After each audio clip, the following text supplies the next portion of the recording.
Gunnes, born Brunhild Paulsdatter Storseth on November 11, 1859, in Norway, was a notorious American serial killer.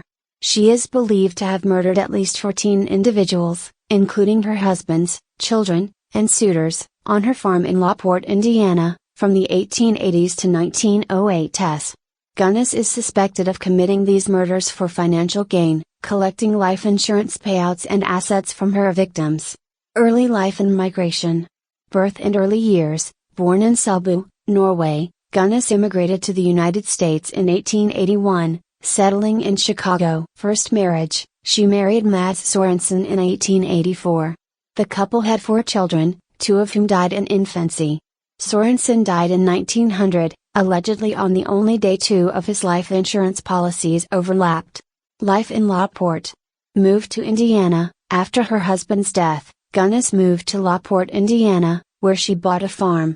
She married Peter Gunnes in 1902, who died shortly after under mysterious circumstances. Murders. Gunnes lured wealthy suitors through personal ads, promising marriage but ultimately killing them. She also murdered her own children and stepchildren. Discovery and Death. Farm Fire. In April 1908, Gunness's farmhouse burned down. Authorities discovered the bodies of her children and a headless female corpse thought to be Gunness.